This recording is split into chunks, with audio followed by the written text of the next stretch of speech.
What it do, cuckolds? It's your boy, the Hater. Sorry the video is late. It's Friday night, so the Hater went out with some of his friends, including one of his groomsmen, who became a groomsman today. So, the Hater's getting married soon, as you all know, so let's get excited about that.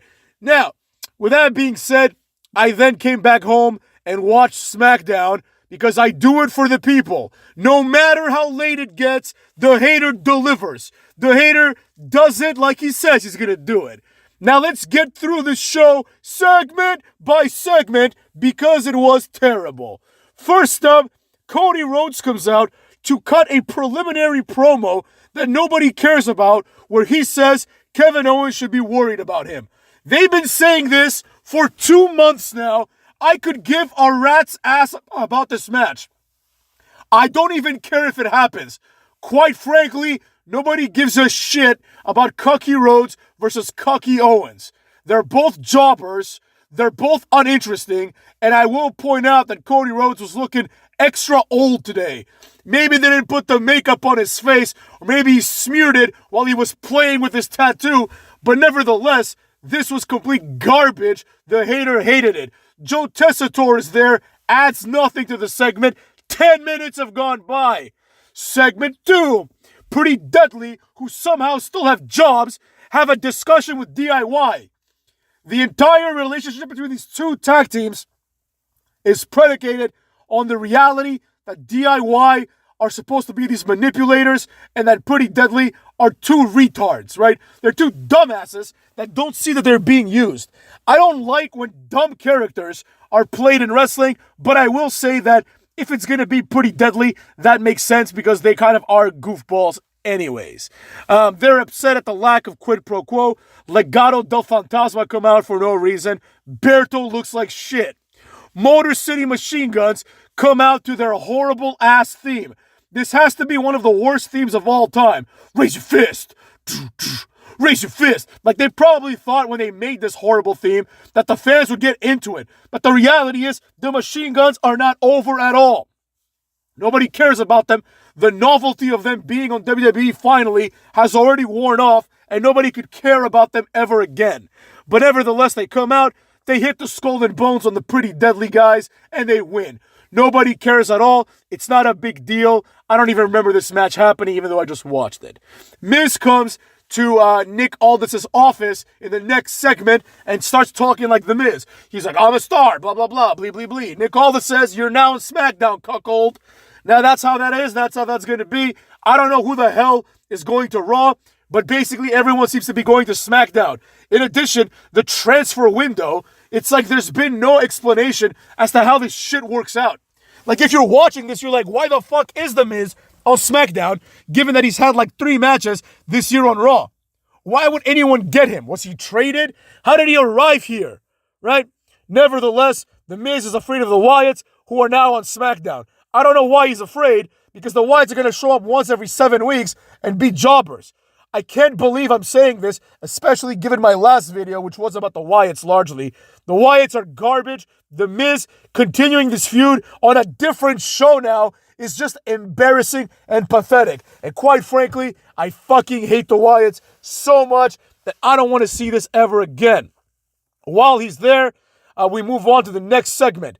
This one involves Cody Owens. He comes out and talks smack about Cody Rhodes. Jimmy Uso comes out and says, I don't like you, smacks him in the face. This leads to a match tonight that nobody could possibly be excited about. More on that a little bit later. Back to Nick Aldis' office for the next segment. Carmelo Hayes is mad because his match with Jimmy Uso, I should say, was canceled. Aldis says, don't worry, you'll have him next week. And there's a new SmackDown guy that Melo will need to job to tonight, right? Basically, he says, there's a new guy on SmackDown, but he says it in that Nick Aldis way where he's like, there's a new guy who essentially is better than you. He doesn't say that part, but that's the implication. Basically, he's like, there's a new guy, you have no chance against him, and you're going to wrestle him tonight for no reason whatsoever. 2 things of note. Number 1, Carmelo Hayes is jacked, all right? But he's very, very short. Nick Aldis is like a foot taller than him, and if he wanted to, he could beat the shit out of Carmelo Hayes. And this is unacceptable. The general manager should never be able to beat up the wrestlers. This is ridiculous. Carmelo Hayes is a wrestler who aspires to be WWE champion. Nick Aldis is only a few years older than him, and he's like 100 times better in every possible category. And Carmelo Hayes is one of the wrestlers that I actually like on SmackDown. Anyways, we move away from this segment only to come back to it later because Nick Aldis says the guy's on his way now.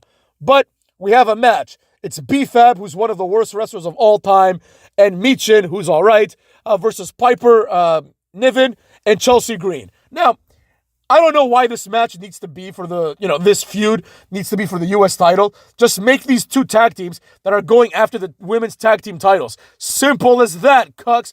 The women's United States title is useless, but at the very least, it's being used to give Chelsea Green some opportunity. After she drops the title, she can then have a platform to use to move to the main event where she clearly belongs. A little bit more on that later because the main event women come out and they're all shit. But anyways, that happens.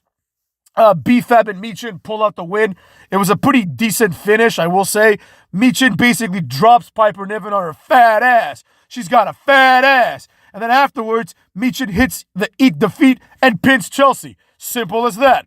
Now we go back to Nick Aldis' office, which apparently is a recurring setting for this episode of SmackDown Cuckolds. Now, the new signee of SmackDown is none other than Damian Priest. I will say, he's a pretty good get, right? Now SmackDown has The Miz, which is obviously underrated, Damian Priest, who's had a good year, relatively speaking, and Braun Strowman, who's Braun Strowman. I mean, this is a pretty good, trade, right? They're getting some really cool wrestlers, I think, on SmackDown, Damian Priest is one of the more interesting guys, even though he spent a lot of the time recently being a jobber. Basically, he couldn't get it done on Raw, so let's see if he can get it done on SmackDown. Problem is, he's a face, Cucky's a face, so he's going to be stuck wrestling people like Carmelo Hayes for the foreseeable future, including tonight, cuckolds. But first up, Tiffany Stratton comes out. Then we get the worst segment of the night. Rhea Ripley comes out. Rhea Ripley still looks like Black Rain, a.k.a. Goldust. She has the same haircut as Goldust's wig. Unacceptable. There is zero sex appeal in this ring. Now, I know a lot of you are thinking, what about Tiffany Stratton? She's hot. I don't find her attractive at all. I think she's got a pan face. Her face looks like the skillet I used to cook my eggs when I'm on my diet, which is now, cuckolds. Haters gotta lose weight before the wedding. I ain't trying to get married like a fat fuck. You know what I'm saying? I gotta lose that weight, and I will, cucks. Anyways, after this, Rhea Ripley basically just says she's going to beat up Nia Jax and that she respects Tiffany Stratton, who has now turned face just by cashing in the Money in the Bank, which is a lazy-ass booking. Why the fuck is Rhea Ripley here? Is she just here to say Nia Jax sucks? Well, after this, Nia and Candice come out, and Nia says she will be in the Rumble. I feel like we already knew this because previously she said she would win, which would imply that she would be in the fucking Rumble. After this, Bianca comes out with Naomi. Naomi has the mic. Naomi says she's going to be in the Rumble. Then Bianca gets a mic. Bianca says she's going to be in the Rumble. Wow, what an entertaining segment. People telling us what they're going to do in 3 weeks or whatever. Afterwards, you think it's over, but you're not right. Bianca is not the last person to come because Liv Morgan comes out. And guess what, fucks? Guess what? Liv Morgan is going to be in the Rumble. What the hell is this? Now, it's enough for a segment to just be people saying, I'm going to be in the Rumble. What's next? People coming out and saying, wow, I'm going to wrestle. Go fuck your mothers.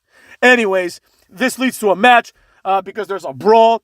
And the match is going to be Bianca, Naomi, and Rhea Ripley versus Liv, Nia, and Candice. Basically, the match ends as follows. Bianca hits the KOD on Candice, but Liv Morgan rolls Bianca up and wins. I don't know why it ended this way, but whatever. This is a meaningless match, so who the hell cares? Then we have a mini segment where Michin tells Chelsea Green she's going to be the United States champ. After this, DIY comes out with another candidate for worst theme of all time. Gargano will wrestle Apollo Crews. Apollo Crews wins by roll-up. The Motor City Machine Guns are there. It's a clusterfuck. Nobody cares. Apollo Crews hasn't wrestled on TV in like 8 months. But whatever, he wins. Then, Jacob Fatu and Tama Tonga make their entrance, which starts backstage. Jacob Fatu starts saying a bunch of bullshit, right? He starts pretty much establishing that this guy is a retard, and he says, "Yeah, know what I mean?" You know? That's like remember when the rap from San Francisco was big for like 2 weeks in like 2008 or whatever? You know what I mean? That's what this was. Basically, he says, "Yeah, know what I mean?" But anyways, all that stuff happens. Tama Tonga says, "I'm gonna like win" or whatever. He says something, then he says, "And there's one more thing I gotta say." And then he's like, yeah, which is like his new thing. Basically, like the only way you can describe, like if you never watched wrestling before and you tuned in, let's just say you're watching some other bullshit and you change the channel on your Hulu or on your cable to this, you'd be like, what the hell's going on? What are these two retards doing, right? Because they're both talking like they're retarded. Tama Tonga, like he's just acting like a moron. But anyways, they make their way out. There's no sign of Solo Sikoa, even though we were promised last week that he would speak. Now what's happening is Jacob Fatu's going to get a mini push, which probably will lead to nothing, and then maybe Tama Tonga can get a mini push, which will obviously, guaranteed, lead to nothing up in this bitch. They come out, it's going to be Tama versus LA Knight. Yeah! After a bunch of bullshit, LA Knight comes out, gets a massive pop, obviously, right?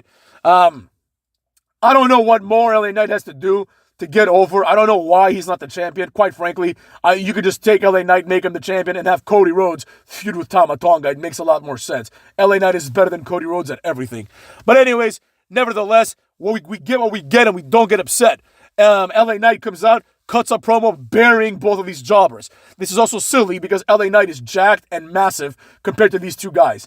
Tama Tonga is in good shape, but he's just smaller than LA Knight, and Jacob Fatu is just a fat ass, right? Simple as that. I understand that we're supposed to believe that Samoans are tougher than everybody else, but I don't buy into this, as you all know. And in my opinion, LA Knight would beat the shit out of Jacob Fatu. Oh, Jacob Fatu was in prison. Oh, big fucking deal. Big fucking deal. You guys know anybody that's been in prison? I know a lot of people that have been in jail. You know? And they're not tougher than anybody else. They're regular people like me and you. So enough of this. All their pride comes from their stupid ass like necklace and how much time Jacob Fatu did in prison. Ooh! Jacob Fatu was in prison. Here's what happened. He probably went to prison. Someone said, "Shut the fuck up." And he shut his mouth. And that's it. And then he got out in a couple of weeks probably. Give a flying fuck.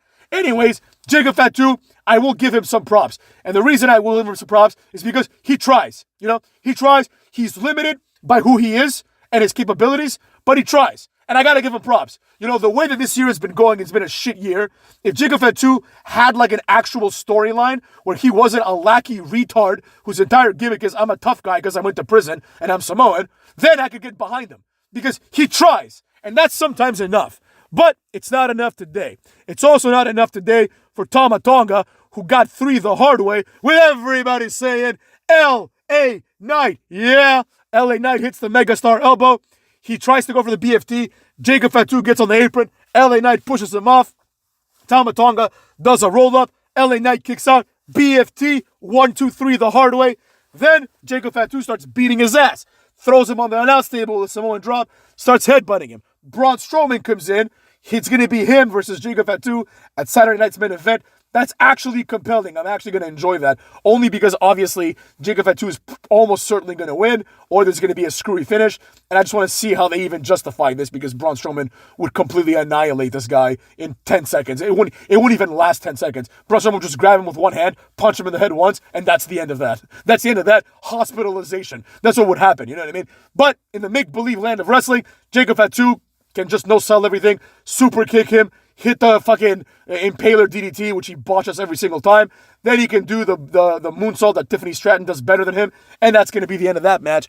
But for tonight, what's his face? Braun Strowman just clotheslines him out, and Tama Tonga just holds him back. I don't know why. Why don't they both just go in and attack him? But whatever. It is what it is. I don't know what the hell's happening with this group. I don't understand what the hell's happening at all with, like, the bad guys of the Bloodline. They're just hanging out together still. You know, it is what it is, but it doesn't make any sense to me. Also, Solo Sikoa being gone this long is inexcusable. You know what I mean? It's been a couple of weeks now, almost 3 weeks, and the fact of the matter is that Tama Tonga and Jacob Fatu are not good enough to like be there on their own, and quite frankly, Solo Sikoa is not good enough to be gone for 3 weeks. You know what I mean? It's just stupid. But anyways, after all this, The Miz throughout the night is trying to talk to jobbers to like recruit them, right? You know, like he's talking to A-Town Down Under. Nick Aldis says they've been moved to Raw. So as far as I'm concerned, SmackDown is getting the big end of the stick because they got Damian Priest, you know what I mean? And Raw is getting Grayson Waller. Like, it's like I'd rather have nobody, you know what I mean? I'd rather have El Torito, unironically, than Grayson Waller. I think Grayson Waller is also in contention. Definitely in the top 10 of worst wrestlers of all time. Grayson Waller, it's like this guy's been there for years now, and it just feels like he got there last week, and it feels like he's going to be gone next week. But probably that's not going to happen. They're going to just keep him around for no reason. He's going to do nothing. This has JTG written all over it. This guy's going to be lost in the shuffle and do nothing with his fucking career. But anyways, that's what happens. After this, we have Priest versus Melo. Now, I like Carmelo Hayes. I'm actually upset. I don't understand why Carmelo Hayes is being treated this way. It is inexplicable. Like, Carmelo Hayes, like, okay, he's a short dude, all right? I get it, you know? The Hater's not the tallest guy. I'm not 6'9", you know what I mean? But Carmelo Hayes is very small. Now, that's something he can't control. And it's, more importantly, something that cannot change, right? So when they hired him, what were they expecting? Beyond the fact that he's short, Carmelo Hayes has a lot of other good attributes. As a matter of fact, if you put him back into NXT just for like a week, right? He's the only one in NXT in the last like 3 years that has any potential to do anything meaningful in the main roster, right? As we've established before, Obafemi, who's just a fat dude with Kevin Owens as finisher, more on that a little bit later, and he has zero prospects, right? Especially seeing Apollo Crews today and reminding myself again that people used to say the same things about him as they did about Obafemi and Tony D'Angelo and Trick Williams, but especially Obafemi because they're both supposed to be these like powerhouses, right? Except Apollo Crews could also do high-flying shit. And, you know, as we saw today in the match, Apollo Crews looked fucking great. This guy's, like, always in shape. You know, he deserves a push. I don't even know why they're pushing people like Carmelo Hayes when you have Apollo Crews. But anyways, Carmelo Hayes does have some charisma, a very small amount, right? He's a good-looking guy, as I've said prior. And also, he's got an incredible physique. This guy's just, like, in the gym all day, it seems like, because he's just jacked, right? So it's like he's working his ass off to, like, be able to get an opportunity. You know what I mean? He's trying hard. You know, this match against Damian Priest, I can't say it was a good match because I knew that Carmelo Hayes would lose because he's clearly a full-blown jobber now. But it was a competitive match and it was a decent match. Now, Carmelo Hayes exists in the same company as someone called Sami Zayn. And the fact is that if Sami Zayn can get a push, why can't Carmelo? As a matter of fact, just give Carmelo the Sami Zayn spot on the card. It's not that hard. Sami Zayn sucks. He doesn't have any of the attributes that Carmelo has. He's not charismatic. He's not a good-looking guy. His physique looks like shit, right? He's just taller than Carmelo. That's it. Otherwise, he's a worse wrestler in every capacity. But anyways, enough about that. What can we do? I don't get to make the decisions, so there you have it. Then we get a mini segment where we establish that there's going to be a 2 out of 3 falls match for the tag team titles at the Rumble involving the tag team champions DIY and, of course, Motor City Machine Guns.